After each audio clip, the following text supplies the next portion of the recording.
There's a high-stakes race going on to transform our planet into a world with giant machines sucking carbon out of the air, sunsets laced with sulfuric acid, and millions of mirrors shining in the night sky.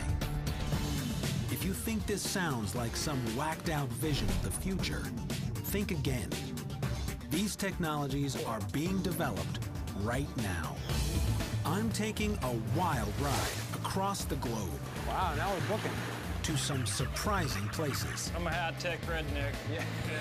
I want to see if any of this incredible science Doesn't look a lot like a gun. is going to help us save the planet. Ladies and gentlemen, boys and girls of the world, meet your savior. I'm Sean Riley. I've seen some pretty big fixes in my time, but this is the biggest. My first stop is New York City.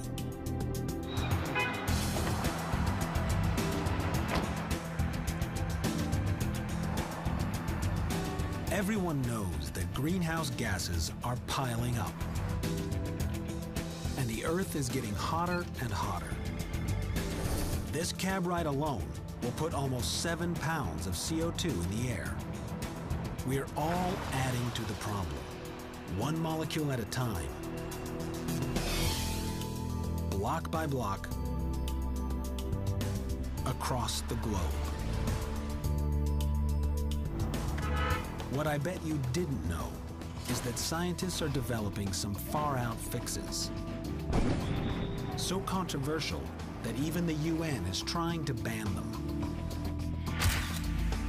But if push came to shove, could one of these ideas really save the planet? I'm gonna find out. First up, a couple of guys at Columbia University who have figured out how to scrub the skies clean of carbon. Physicists Klaus Lochner and Alan Wright are working with an incredible material that can pull CO2 out of the thin air. This is our air capture media. Well, this is it. This is the material I came to see. That's the stuff, yeah. Now I know what you're thinking. Mother Nature has already invented a machine to do that for us. It's called a tree. But trees are fighting a losing battle. We're producing gigatons more carbon than all the vegetation on Earth can handle. Klaus and Alan think they have solved that problem. They've discovered this material is a more effective CO2 capture device than any tree. I was just curious, so I took one of these and stuffed it in a Ziploc bag and added a bunch of water and squished it out and then sealed it, and the Ziploc bag inflated. For some reason, this brush was giving off CO2, and lots of it. But the most astounding thing was when it dried, it sucked CO2 back out of the air. Carbon capture and release at will. They're still trying to figure out why it works, but the fact is, it works. So how do you actually turn this into this? Well, we're resourceful, if nothing else. So what we use is a highly technical instrument we call a pasta maker. Instant carbon absorbing, high surface area pasta. There you go. I'm skeptical, but Klaus and Alan let their magic brushes speak for themselves. This is the airtight chamber, and you can see up here on the panel, currently there are 475 parts per million of CO2. So it's a little higher than outside, but that's because we're in the room and the door to this chamber is open right now. What's a normal CO2 level for outside? 390 parts per million is where the world is right now. At the beginning of the Industrial Revolution, we were at 280. Carbon dioxide in the atmosphere traps heat from the sun. The higher the parts per million, the hotter the Earth gets.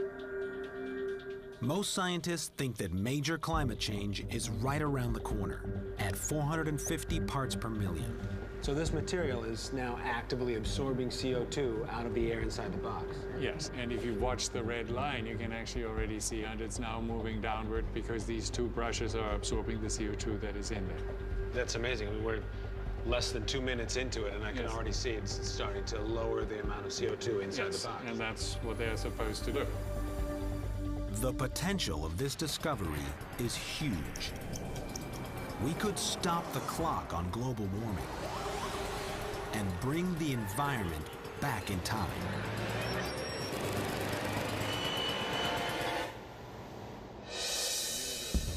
We're now back to the year 2005 and speeding towards the dawn of the industrial age. In about 5 minutes, you've gone down 100 parts per million. Which means we collected a little shot glass full of pure CO2 out of that air inside. Right. After an hour, the CO2 level in the chamber has dropped to 275 parts per million, about where we were in the Middle Ages. But can this little brush have an impact out there in the real world? Klaus and Alan think so. They see their material as the key to building a full-scale machine, with a cylinder of absorbers and a processing unit. These machines could be planted by the thousands in remote, dry areas of the world, each one capturing the same carbon in one day as a tree does in a lifetime. So, would a world full of synthetic super trees do the trick? Okay, it's time for a reality check. We know Klaus and Alan's CO2 capture technology works. That's carbon dioxide. The machine would be simple, requiring only water and a little bit of energy to operate. But there's still a lot of research and development to do. And it would take 60 million of these to offset our emissions. That's a few big car plants in the world would do that, right? So it seems to me the scale is well within the scope of what we know how to do industrially. Right. Once you've managed to capture it with your technology, what do you do with the CO2? Burning coal accounts for about 20% of all greenhouse gases in the world. But it's how we stay plugged in and powered up. At the Mountaineer Power Plant in West Virginia, Charlie Powell's job is straightforward. Keep the electricity flowing. Most people don't know what's behind the light switch on the wall. All they know is whether it works or not. Right. Ladies and gentlemen, that's what's behind the light switch on the wall.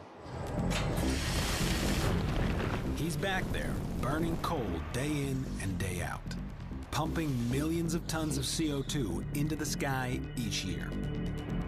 Now this is all after the power's produced. At the other end of the plant, engineer Gary Spitznagel is trying to figure out what to do with all that CO2. So all this infrastructure we're walking through right now was all added onto the power plant just for the purposes of capturing carbon. Everything you see here is specifically for this project. Wow. Gary tells me that this 5-story high maze of pipes and tanks captures nearly 100,000 tons of CO2 a year. That's roughly the equivalent of 275 of Klaus and Alan's synthetic trees. We're talking multiple truckloads each day. You've got a way to get it out. Now you've got this huge volume of CO2 on your hands. What do you do with it? Before it makes a 90-degree turn. It turns out the answer is right below our feet. So we're taking 275 tons a day of CO2 that we'd normally be venting into the atmosphere, and we're pumping at 8,000 feet below the ground. They've run pipelines over 1.5 miles below the power plant into 2 separate layers of porous rock.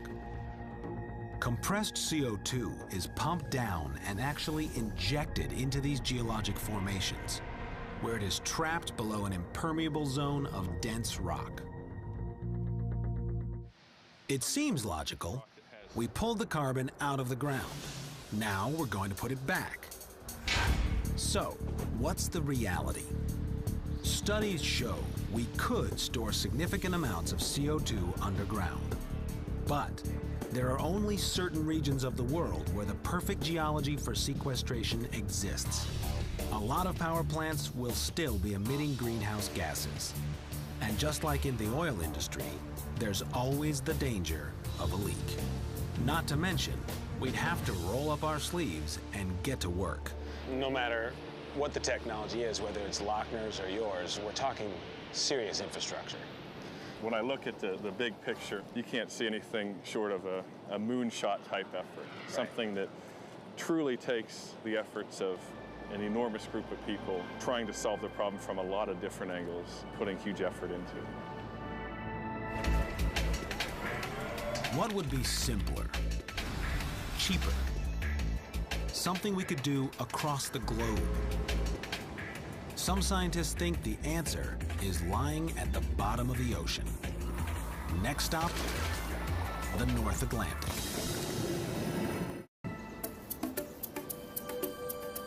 The tiny island of Bermuda is over 600 miles from the nearest dry land, which makes it the perfect launching point for this leg of my search. This morning, I'm headed out to sea to check out a remarkably simple way to reduce global CO2 levels. Welcome aboard. Thank you. It turns out the key to this big fix might be one of the smallest creatures on Earth, plankton. Tiny plants gulping huge amounts of carbon dioxide out of the sky. Dr. Michael Lomas works at the Bermuda Institute of Ocean Sciences. This is your toy. Yeah, this is it. He's trying to understand how the chemistry of the ocean works. Something's driving the entire system to a much higher CO2. I got news for you. The something's you and me. Could be. We're dumping tons of CO2 into the atmosphere. And phytoplankton is sucking about 1/3 of it up.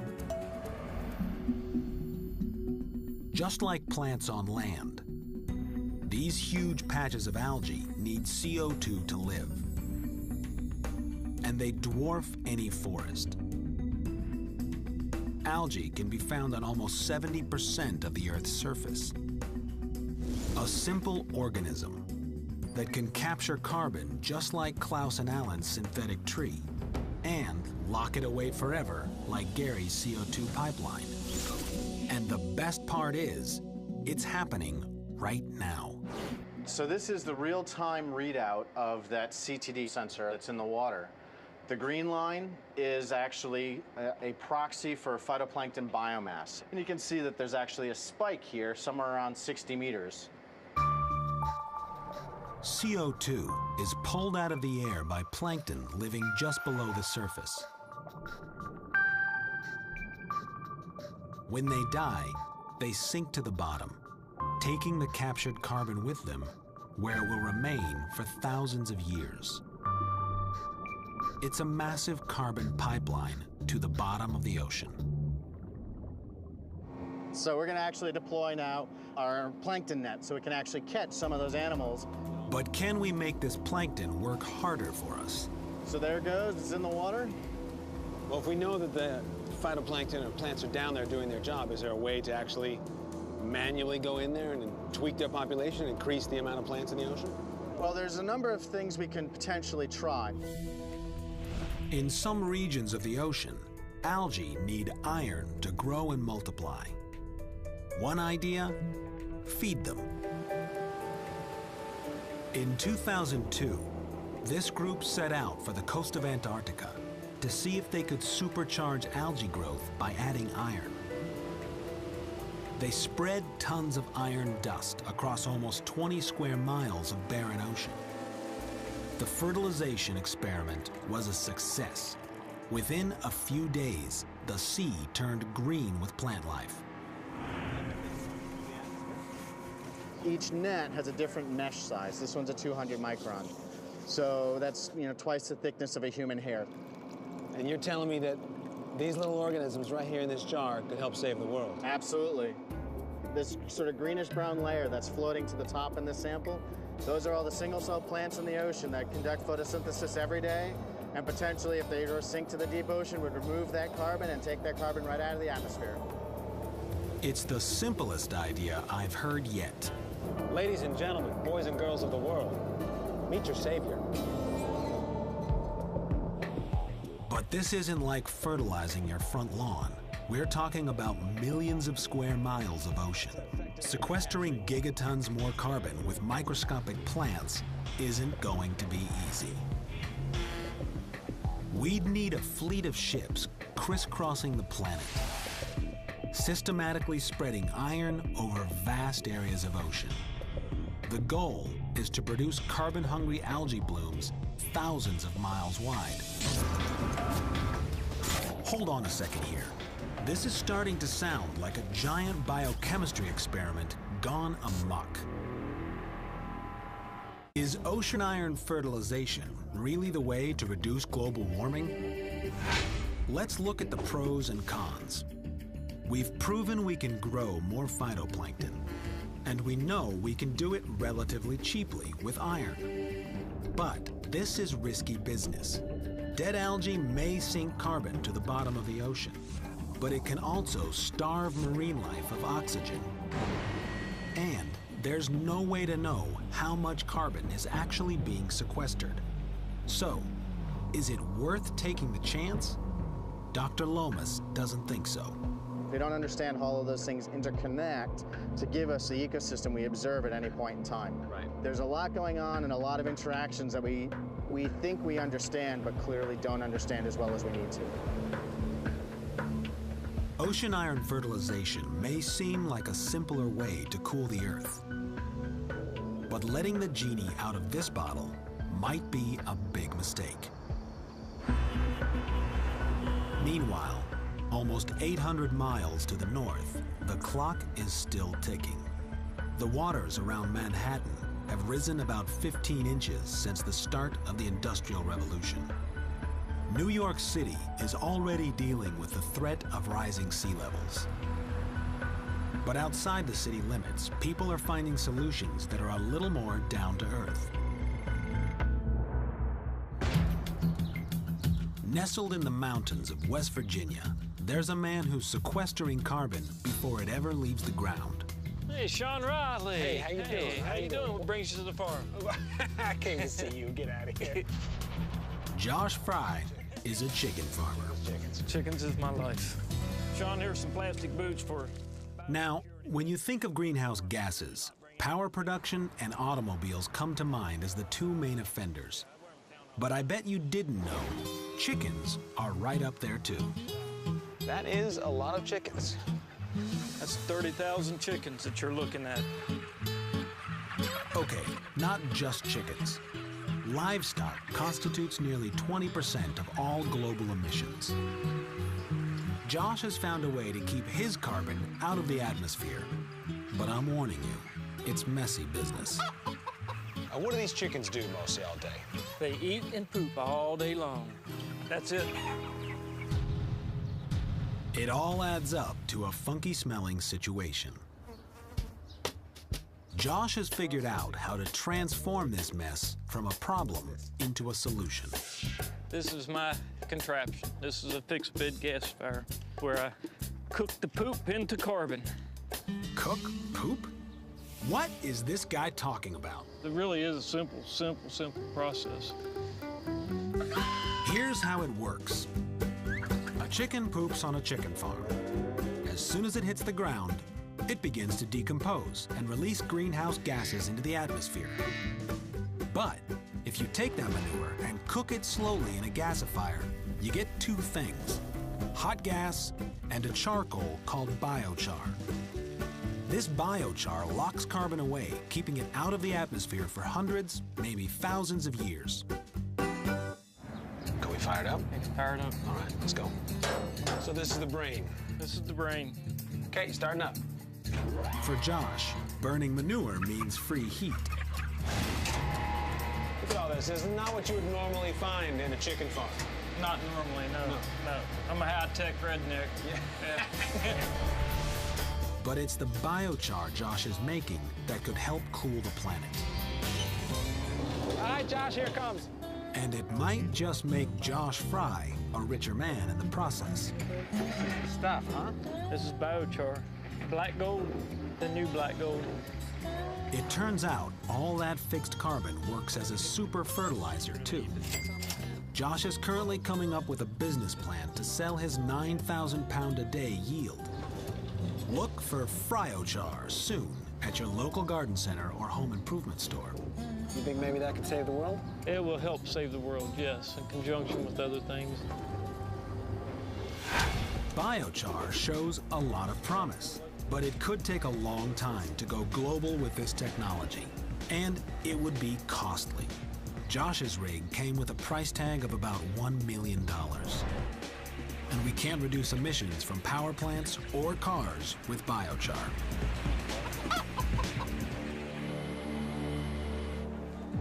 I still haven't found the silver bullet to fix the Earth.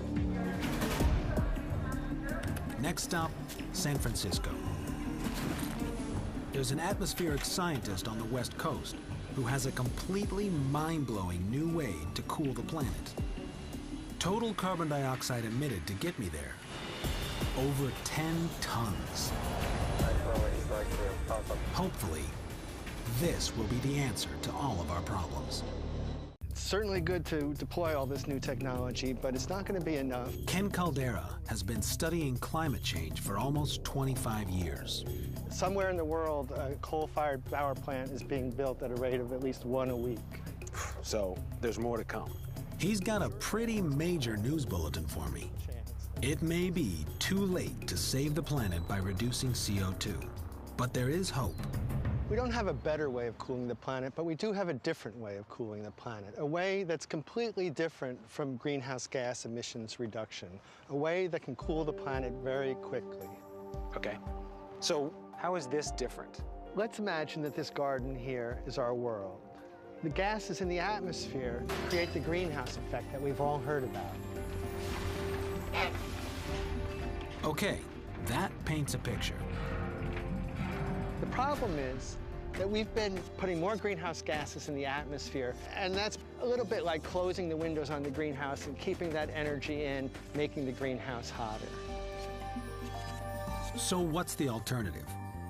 If we think of a car parked in the sun, which is more or less the same thing as a greenhouse, one thing that we could do quickly is to put one of these shiny reflective things in the window, and that will reflect sunlight away from the car and cool the interior right away. And we can do the same thing with our planet. So you're saying there's a way for us to reflect some of the sunlight before it even makes it into the greenhouse? That's right, exactly. Wow. Blocking the sun to keep the planet from heating up in the first place. This is a game changer. Everything I've seen so far has focused on the challenge of dealing with CO2. But there are scientists out there working on ways to reflect heat away from the planet. Shades for the whole world. One idea I've heard about is straight out of the pages of a science fiction novel. Create a massive array of mirrors in space. 16 trillion reflective disks almost 1 million miles from Earth, working in tandem to shade the planet. But this is pushing the boundaries of what humans are even capable of. It makes putting a man on the moon look like a cakewalk. To haul an estimated 20 million tons of disks into space would require over 700,000 space shuttle flights. And the price tag would be mind-boggling. We're talking an obscene amount of money. Okay, I'm due back on planet Earth now. The Rocky Mountains, to be specific. I've landed in the old mining town of Gold Hill, Colorado. Hello. Oh, hi. Hi, I'm Sean Riley. Physicist John Latham lives a semi-retired life in a cabin perched on the mountainside here. He doesn't think we need mirrors in space. We've already got them right here on Earth. They're called clouds. Decades of research have led him to a pretty stunning conclusion. We can engineer them to reflect more heat away from the planet. Is this something that happens already with the clouds that we have? Yes, all clouds reflect sunlight back into space, some much more than others. Think about it. When a cloud passes over you on a warm, sunny day, ever notice a chill in the air? That's because water droplets in the cloud act like tiny mirrors, reflecting enormous amounts of solar energy back into space. Dr. Latham's idea, add more mirrors. It turns out, if you seed clouds with tiny particles of salt, they will attract more water and create denser, more reflective clouds. Well, they are rather like the ones over there. We know we can make rain by seeding clouds. The challenge here is to create microscopic drops that will simply make the clouds denser and whiter, and to figure out how to spray billions upon billions of them into the sky. There's only one place on Earth where I might find a system like that. Next stop, Silicon Valley. Microsprayers creating shinier clouds? I'm skeptical, but there's no way I'm gonna miss this. I figure the guys in here are busy saving the world. The least I can do is bring donuts. Oh, this looks good. Yeah, Dr. Armand Nukerman and his team are trying to create the perfect drop of salt water. They've dubbed it Project Silver Lining. And today, they're putting their latest theory to the test. These guys are closing in on success. How small are you trying to get? We're trying to get about 100 times smaller than what we have here. Right, you're getting out bowling balls, and you really need marbles. Yeah. So how small do these drops have to be in order to go up? The average grain of table salt is about 1/3 of a millimeter wide. They have created droplets this size, but they need to be this small to make it up into the clouds. And now, let's check to make sure everything's ready. We got the air, the purge air on the analyzer. Okay. Temperature is 376. Dr. Nukerman thinks superheating the salt water may produce tiny drops that will rise skyward. But 376, is that hot enough? That's hot enough. We have our bleed air on. Software here is ready to go, and we'll start collecting data and go.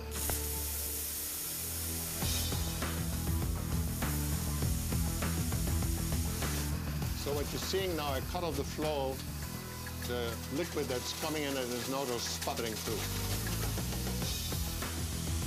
Immediately, even without seeing the numbers, it's just a completely different output with the heat. You can see it rising up in tiny particles. Yeah. This swaps up. Yeah. Today's test was the result of 2 years of work. Right. Was that a success? Well, moderate success, yeah. Yeah. Salt particles captured on this wafer are the proof. Spraying billions of these into the sky may prevent the planet from heating up.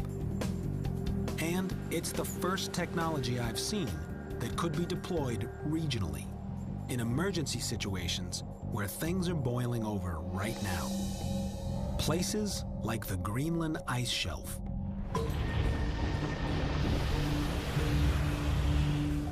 This 650,000 square mile chunk of ice is disappearing at a rate of about 60 cubic miles per year. Long-term melting could cause global sea levels to rise over 20 feet, flooding many of the world's major cities. Cloud whitening may be a way to keep this place cool while we begin to get the global CO2 problem under control. So, it's off to Greenland to build sprayer machines, right? Not so fast. John Latham thinks the most efficient plan is to brighten clouds at sea and let natural weather patterns take them to their final destination. His futuristic vision? An armada of saltwater spraying catamarans. These boats would crisscross the globe, creating whiter, more reflective clouds wherever they're needed. To keep them carbon neutral, these ships would need to be powered by only the wind and sun, and they've got to be unmanned. But robotic sailboats seem a bit unrealistic. So what's the answer? Latham thinks we need to look back in history.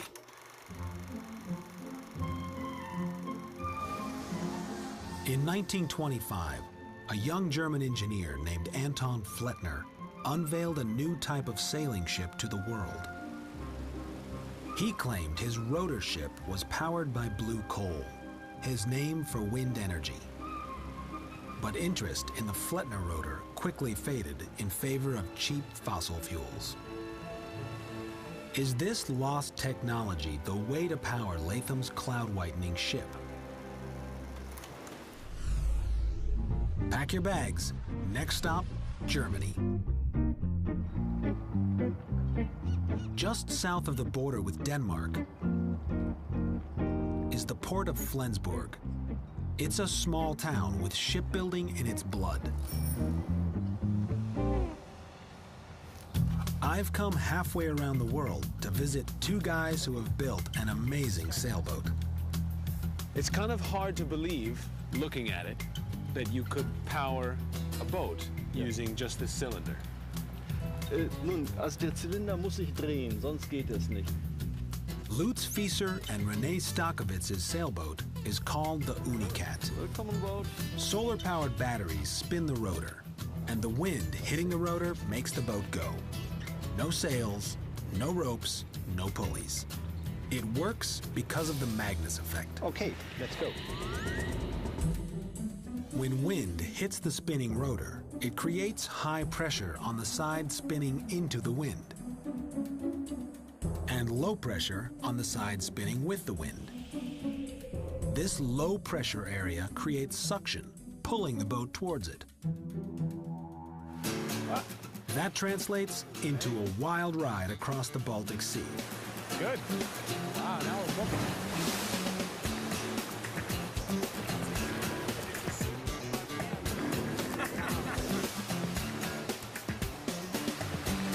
The faster we spin the rotor, the faster the boat goes. Lutz, I have to say, it works. Works well. It's hard to believe that this small spinning cylinder could power us like this. But can we build a fleet of ships to sail around the world on autopilot? Ich habe da meine Bedenken, dass es funktioniert. Wir haben beim Andrehen des Rotors ein Gegendrehmoment und dieses Gegendrehmoment dreht das Schiff in den Wind. Und wenn das Schiff in die Situation gekommen ist, kann man es nur mit einigen Tricks wieder zum Segel bringen. Even if a Flettner rotor ship could be piloted robotically, there's no substitute for a skipper who knows his craft. Going from this to this may still be on the distant horizon. Case in point, on the trip back, our solar batteries run out of juice, and we have to take matters into our own hands. Okay, so maybe, just maybe, the Flettner rotor isn't the answer. Das wird aber nicht mit aufgenommen. Gezeigt. Unless you're gonna get giant teams of robots with paddles. Despite the power outage, I think this plan could theoretically work. The technology is within our reach. A robotic Flettner-powered vessel might work with more development. And the spray system Dr. Nukerman is perfecting looks promising. But taking this to the next level is controversial. Studies show that cloud whitening might alter weather patterns and ocean currents. On the positive side, if the sprayers were shut off, the effects would disappear within a few weeks. But international organizations like the UN aren't sure it's worth the risk. They've called for a ban on large-scale experiments.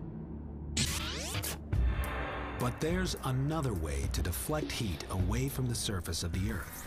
An approach so controversial, it makes tinkering with clouds look like child's play. June 1991, the Philippine Islands.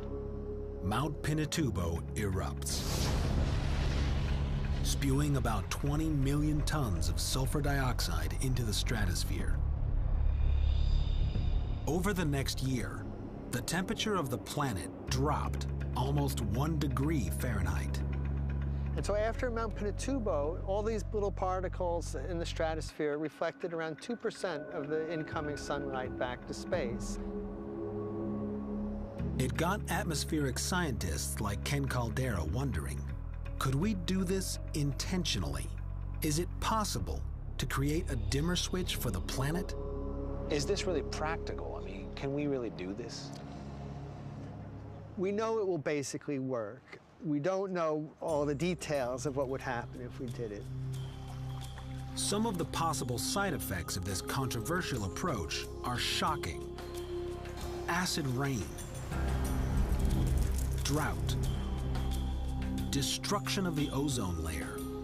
There's always going to be an element of risk because we only have one planet and we never really get to test this at full scale. You don't test the parachute until you have to jump. You know, if the plane's going to crash, but you're better off with that parachute than without that parachute.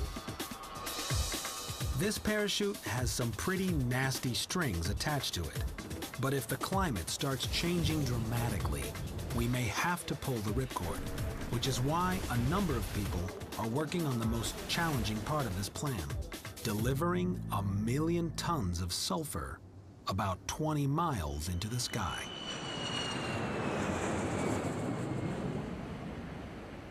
I managed to schedule a meeting in between flights with the only guy in the world who has analyzed every option. That sounds good. When someone tells you they want to put 1 million metric tons or 1 million tons of something up into the atmosphere, that's sort of a difficult number to really visualize. Aerospace engineer Justin McClellan has spent the better part of a year trying to figure it out. So the goal of the study was first to determine the feasibility. So not saying will it work, but saying can this be done? Can it even be done? I mean, and then attaching a price to that. The first thing McClellan and his team looked at was a really big gun. The idea is simple. Point a large caliber naval gun with SO2-filled projectiles into the sky and pull the trigger.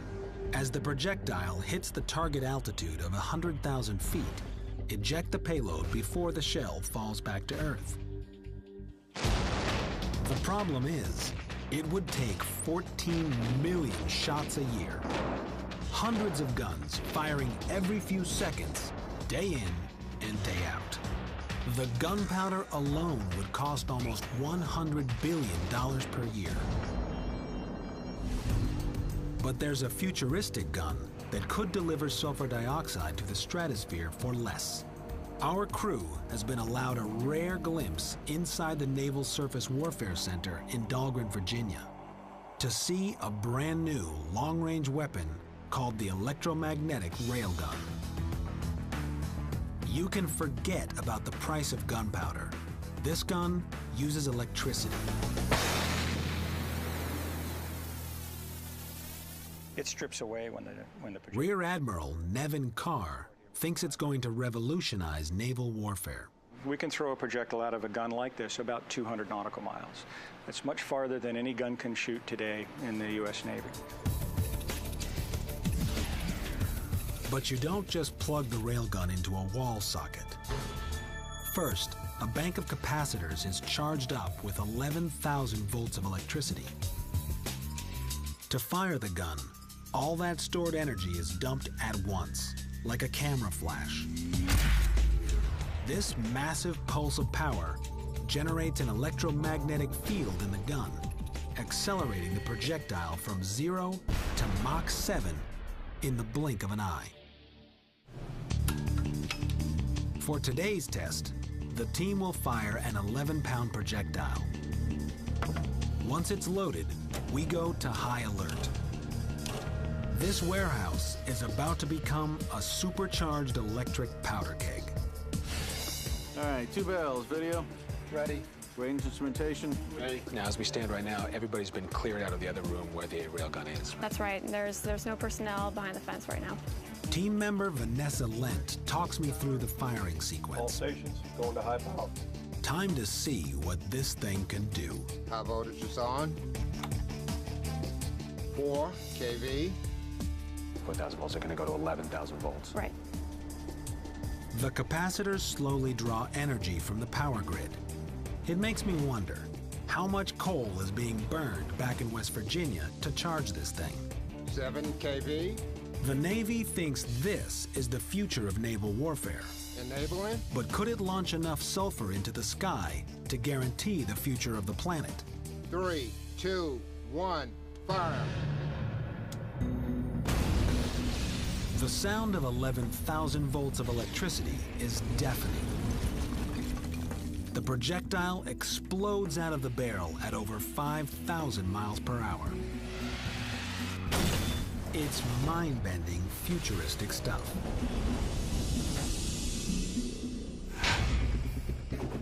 The railgun could easily deliver sulfur to the stratosphere, but the Navy won't be firing payloads much bigger than about 66 pounds. So we'd need to launch a lot of rounds into the sky to save the world. Almost 1 million sulfur missiles each and every day. Blasting sulfur into the sky doesn't look like it's going to be feasible. Time for another meeting with Justin McClellan. Yeah, the guns really start to look not so good the more you look into it. It turns out he's done the research and he's got the answer. My quest to save the planet has been all over the map. From looking at ways to pull greenhouse gas from the air, to cooling the planet by deflecting the sun's rays. And now Justin tells me he has the answer. So I've got a pretty good idea at this point about what doesn't work. But what does work? Well, the answer is actually right outside the window. It's airplanes. After 8 months of gathering information and crunching numbers, Justin's final assessment makes sense. There's an infrastructure for it. There's experience using it and operating them. So it's really the answer. The challenge would be to engineer these birds to reach 100,000 feet. A typical commercial airliner might fly at about 35,000 feet, and then by the end of the trip might be up at about 40. A business jet might do about 40 to 50,000 feet. Think private business jet on steroids. The entire operation would run out of 3 existing airports located near the equator. Small, fast cargo jets, rigged to carry SO2, could deliver load after load. All in all, this is not sounding like a huge operation. Yeah, it's a pretty small operation, especially when you compare it to some of the bigger airlines. There's probably millions of tons in the air right now on airplanes around the world. So there it is, a way to cool the planet right now. But if there's anything I've learned on this quest, it's that everything has a price. If we reach the point where we need this to save the Earth, we'd better be prepared to deal with some tough choices. Do we save the ice shelf in Greenland, only to cause droughts in Asia and Africa? Do we settle for a future of bleached out skies and sulfuric acid sunsets to save New York City or Mumbai from being flooded? By deploying sulfur, we could start to see a cooler Earth within weeks. It's tempting. Even if we managed to get a system up and running that delivered SO2 and successfully lowered the temperature of the planet, you've still just sort of artificially lowered the temperature. If you ever stop doing that, it goes right back up. Yeah, you've just put a Band-Aid on the problem. No matter how controversial this approach is, some scientists think we'd better know how to use it, just in case. But for all these high-tech solutions and pie-in-the-sky emergency parachutes, there's no escaping that we need to stay grounded and get to the root of the problem. Morning, sir. How you doing? I'm Sean Riley. Sean, Dan Jackson. Whether it's installing white rooftops to deflect heat away from cities and save energy. This is technology that we know has a track record of working. Or shading our planet one window at a time. There are so many things that anyone could do in any building. Carbon-neutral buildings like this are one way to keep it simple and get immediate results. And did you know you're saving the world? We're working on it. While scientists think of far-out ways to engineer the planet, people like this are redesigning it from the ground up. It may seem small, but look at it this way. In the US, 18% of our energy goes to running commercial buildings. If we made them all carbon neutral, global CO2 emissions would drop by nearly 4%, and that's a good start. But in New York City, the clock is still ticking, and no one knows what number equals disaster. So in case we don't figure out how to turn global warming around in time, scientists like these are working on a radical plan B, thinking outside the box, solving engineering problems, and developing controversial new technologies that they think will give us a fighting chance to overhaul the Earth.